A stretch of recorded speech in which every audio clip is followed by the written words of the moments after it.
क्या आपने कभी नोटिस किया है, अगर आपके पास पैसा कम है तो आप 100 रुपए का भी हिसाब रखते हैं, लेकिन पैसा हाथ में आते ही वही 100 रुपया इतना छोटा क्यों लगने लगता है। महीने की शुरुआत में हम सोचते हैं इस बार पैसा संभाल कर रखूंगा, लेकिन कुछ दिनों बाद कुछ खर्च ऐसे हो जाते हैं जिनके बारे में हमने पहले सोचा ही नहीं था। और सबसे इंटरेस्टिंग बात, हम में से ज्यादातर लोग जानते हैं कि हमें ऐसा नहीं करना चाहिए, फिर भी करते हैं।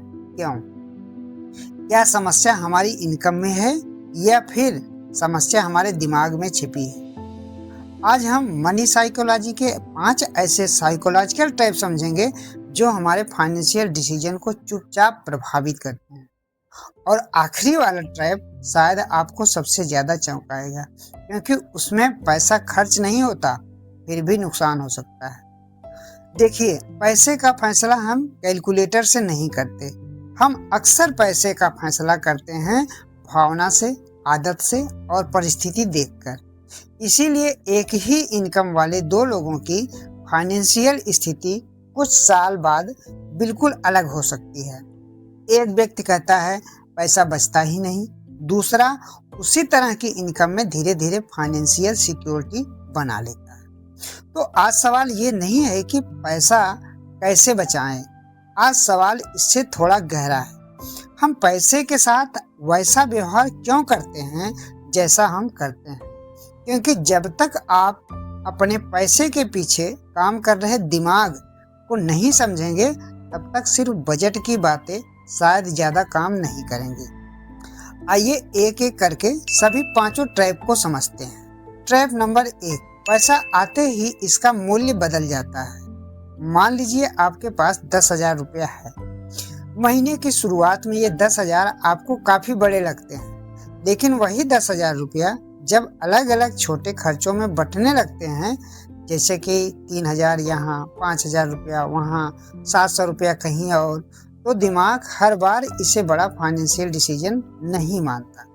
और यही प्रॉब्लम है, 500 रुपये का खर्च छोटा लग सकता है, लेकिन 20 बार अगर 500 रुपया खर्च करने के बाद 10,000 हो जाएगा, यानी हमारा दिमाग अक्सर एक बड़े खर्च से ज्यादा छोटे छोटे खर्चों को नजरअंदाज करता है। इसे समझना जरूरी है, क्योंकि फाइनेंशियल प्रॉब्लम हमेशा किसी एक बड़े खर्च से नहीं आती। कई बार छोटे फैसलों की पूरी श्रृंखला बड़ा नुकसान करती है, लेकिन असली ट्विस्ट अभी बाकी है। अगर आपको लगता है कि आप सिर्फ जरूरत देखकर खर्च करते हैं, तो अगली बार खरीदारी करते समय एक बात ऑब्जर्व कीजिए, क्या आपने कभी कोई चीज इसलिए खरीदी है क्योंकि अभी नहीं खरीदी तो बाद में पछताऊंगा? यही आता है अगला साइकोलॉजिकल ट्रैप। ट्रैप नंबर 2, मौका निकल न जाएगा।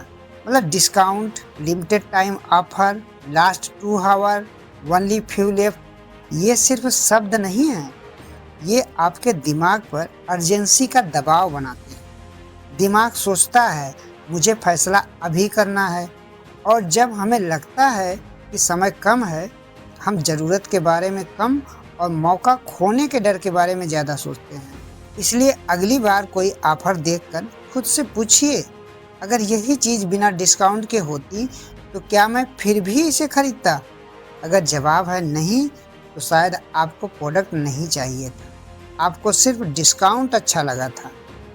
और अब आते हैं ट्रैप नंबर 3, दूसरों की जिंदगी देखकर अपना खर्च तय करना। ये बहुत कॉमन है। आप किसी को नया फ़ोन लेते देखते हैं, किसी को नई बाइक, किसी को बड़ा घर, किसी को टूर पर जाते देखते हैं, और दिमाग चुपचाप कंपैरिजन शुरू कर देता है, मैं पीछे क्यों हूँ। यहीं से एक खतरनाक गलती होती है। हम अपनी ज़रूरतों के हिसाब से नहीं, दूसरों की दिखने वाली ज़िंदगी के हिसाब से फाइनेंशियल डिसीजंस लेने लगते हैं, लेकिन हमें दूसरे व्यक्ति की पूरी फाइनेंशियल रियलिटी दिखाई ही नहीं देती। हमें सिर्फ उसका रिजल्ट दिखाई देता है, उसकी इनकम कितनी है, उसके खर्च कितने हैं, उस पर कर्ज कितना है, उसकी फाइनेंशियल प्लानिंग कैसी है, हमें कुछ पता नहीं होता। फिर भी हम उसकी दिखाई देने वाली लाइफ स्टाइल को अपनी ज़िंदगी का स्टैंडर्ड बना लेते हैं। इसलिए एक बात याद रखिए, दूसरे की लाइफ स्टाइल देखकर अपना फाइनेंशियल डिसीजन मत लीजिए। अपनी ज़रूरत, अपनी इनकम और अपने लक्ष्य देख कर लीजिए। और अब आते हैं अगले ट्रैप नंबर 4 पर। मैं इसके लायक हूँ। अब यह ट्रैप थोड़ा इमोशनल है। दिन भर काम किया, थक गए, तनाव हुआ और फिर दिमाग कहता है इतना तो अपने लिए कर ही सकता हूँ। और सच कहें तो अपने लिए खर्च करना गलत नहीं है। समस्या तब होती है जब हर इमोशनल सिचुएशन का सलूशन स्पेंडिंग बन जाए। स्ट्रेस हुआ, चलो शॉपिंग कर लें। बोर्डम, बाहर खाना खा लेते हैं। Celebration, unnecessary spending. सैडनेस, दुख हुआ, ऑनलाइन शॉपिंग कर लिया। धीरे धीरे दिमाग एक कनेक्शन बना लेता है। खर्च मतलब खुशी, लेकिन खुशी खत्म हो जाती है, खर्च नहीं। इसलिए अगली बार कुछ खरीदने से पहले सिर्फ 10 सेकंड रुककर और पूछिए, मैं इसे खरीद रहा हूँ क्योंकि मुझे इसकी ज़रूरत है या क्योंकि मुझे अभी अच्छा महसूस करना है। ये सवाल आपके बहुत सारे खर्च बदल सकता है। अब आता है सबसे इंटरेस्टिंग ट्रैप। अब तक हमने देखा पैसा खर्च करने से जुड़े साइकोलॉजिकल ट्रैप्स, लेकिन अगर मैं कहूँ कि कभी कभी पैसा खर्च न करना भी आपके लिए नुकसानदायक हो सकता है, यही मनी साइकोलॉजी का सबसे इंटरेस्टिंग हिस्सा शुरू होता है। ट्रैप नंबर 5, पैसे को लेकर डर। कुछ लोग बहुत खर्च करते हैं, लेकिन कुछ लोग इसका बिल्कुल उल्टा करते हैं। वे पैसा खर्च करने से इतना डरते हैं कि जरूरी चीज़ों पर भी खर्च नहीं करते।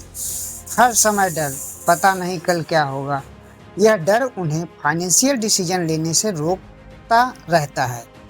और यहाँ एक महत्वपूर्ण अंतर समझना जरूरी है। बचत और डर में अंतर होता है। बचत का मतलब है आज थोड़ा डिसिप्लिन रखकर कल को मजबूत बनाना, और डर का मतलब है कल की चिंता में आज के जरूरी फैसले भी टालते रहना। इसलिए हेल्दी मनी साइकोलॉजी का मतलब ना तो हर पैसा खर्च कर देना है और न ही हर पैसा पकड़कर बैठ जाना।